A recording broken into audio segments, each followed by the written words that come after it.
Greetings, people of the internet. It's Scott with Circworks. It's sketch time, and today I'm going to be drawing this cute little octopus guy. Isn't he cute? All right, let's get to it.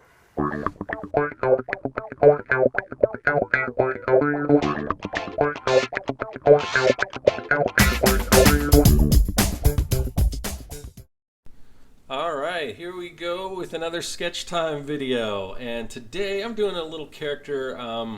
I titled him Octopie, like pie, like, you know, I like pie type of thing.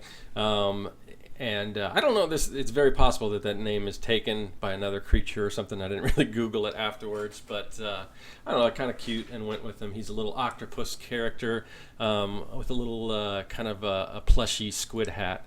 And you'll be able to see that. But right now I'm just kind of blocking it. You know, a lot of little shapes. We got circles for eyes. We've got his eyes, and then the eyes of the little hat that he's wearing. I'm doing this with a red coal erase marker, and I do like these because they're color pencils, but they erase pretty well. And I'm using red. I kind of switch between red and blue pencils back and forth. And it usually depends on what I'm drawing. If I'm doing something with like cool colors, like a robot, if it's real metallic or whatever, typically I'll draw that in a blue, and if I'm doing something more organic or something with warmer colors, like this particular guy, which I'm going to end up doing him in like oranges and like salmon pink colors. So I just decided to block that in red, and for video purposes the red shows up a little more, so it's better for this, I think. A lot of times when you see me do my pencil drawings in the blue, it's kind of hard to see in the beginning, and I apologize for that, but I don't know, that like when I do my comics especially, that really doesn't matter. That's all black and white anyway. But I always use that blue pencil. I think to me I have a little more control over it. But I do like working with those coal erase pencils. Right here you see those are the blue pencils that I use.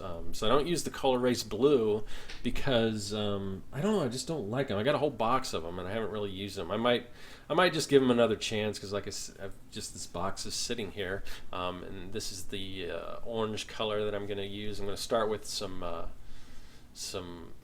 just a yellow, and then kind of go in, fill all that in, and then start darkening it up with some orange, and even get into some reds. But this particular character is, he's kind of an unused character that I had designed. I just did a real quick sketch, and I wanted to I liked him, so I thought I'd flesh him out a little bit on this video. But he was for a video game character, for a project that I don't know if it actually ever had. It had sort of a working title. But it was sort of the idea was an evil genius and sort of a Pokemon style game. It was kind of going to be a mashup between Pokemon and Clash of Clans, but it never really happened. So, and I'm just showing right there. Those are the different tips of this marker that I'm using. I typically use a lot of Copic markers, or Copic, however you want to pronounce them. I'm using Pantone Tria, and these, I thought they were discontinued, but I saw another video where they actually still make them. I guess they're made in England, but quite a bit different from this particular model. This was the first model that I had, and I think it was like one of the first like alcohol-based markers on the market. So I've got a whole big collection of those and tons of refills, so I'm trying to use them as much as I can because I'm nervous about letting my Copics run out because I don't have any refills for the Copics yet. But yeah, they work really good. They don't have that cool that brush tip that Copic has. That I really do dig. But for this that I'm working on, I don't really need that. So, but now, yeah, you can see I'm kind of adding in some shadows and everything, and going in with a darker orange. And I'm just going to keep applying more color. And I decided to do this one on a toned paper. It's sort of like an earth tone paper. I love the finished look of it. Unfortunately, sometimes it's really unpredictable as far as what kind of colors you're going to get. So I always have a little test swatch thing off to the side of the same paper. But one thing you can't do, because you can't really get white, so I'm going to go ahead later on in the process and use my gel pen. And as you can see right there, real quick, it's a little fast speed, so it's going by quick. But I'll add the whites to the eyes and kind of a white outline to kind of pop that out. So But yeah, I like the effect here. And most of the time when I illustrate, I usually will ink the lines in first. As you can see now, I'm kind of darkening the edges with just a darker color marker. And with this one, I just decided, you know what, I don't want to add the dark outlines to it. I want it to be just a little, I don't know, smoother. And like if I was going to illustrate this in the style of the game, it would probably either have like color holds, which means the lines around the character would all be in color, like a darker color of whatever probably color was inside of that color hold. So for like the tentacles, if they're yellow, it would have a really dark orange or whatever outline to help pop that out instead of just the stark black. And then sometimes in games, I don't really have much of an outline at all. It's kind of like shading. So, but yeah, this is a game that just kind of I worked on it for a good maybe 4 to 6 months, and for whatever reason they just decided they didn't want to continue on with the game. So it's kind of sad because I guess. I don't know if the owner of the company just thought he was sinking too much money into it, but on the other hand, he did sink a lot of money into it, and then, to just kind of waste all that and not do anything with it. I don't know. I don't know the whole reasoning behind it, but it was kind of sad because there was some cool stuff. So I figured I'd just, do something with it, and even if it's just for fun, just for the video. And I've got some other characters that I designed that are things I had ideas for, but I've done a few of these games where they're sort of in that Pokemon realm where they're fighting monster fighting games. I worked on a pretty big title called Miscrits for Broken Bulb Studios, and I guess the game, there's a website, Miscrimania, and they're going pretty strong. And this is an ad marker here. That's a whole different kind of marker, and I don't know that they still make these, but I like these because it only has one tip, but it's got like a fine tip, and you can rotate it for the chisel tip, and I really do like those. The only thing is that I don't know if they're alcohol based. I don't think they are, but they're whatever chemical concoction they use in those. It's one of the markers that really, if you get a whiff of it, it like takes you back, and if you don't have good ventilation, it's probably not going to be good for you. You'd be like in a dazed.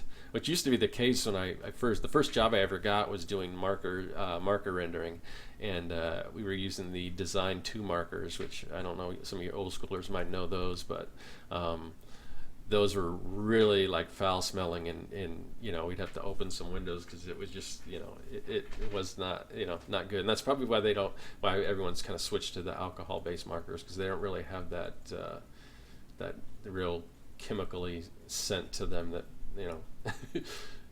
isn't good. So but yeah, just kind of going in and adding some darker outlines. I wasn't sure if I wanted to put it all the way around, but I'm going to hit it with some highlights with my white pencil coming up. But yeah, I wish I still had some of these little ad markers.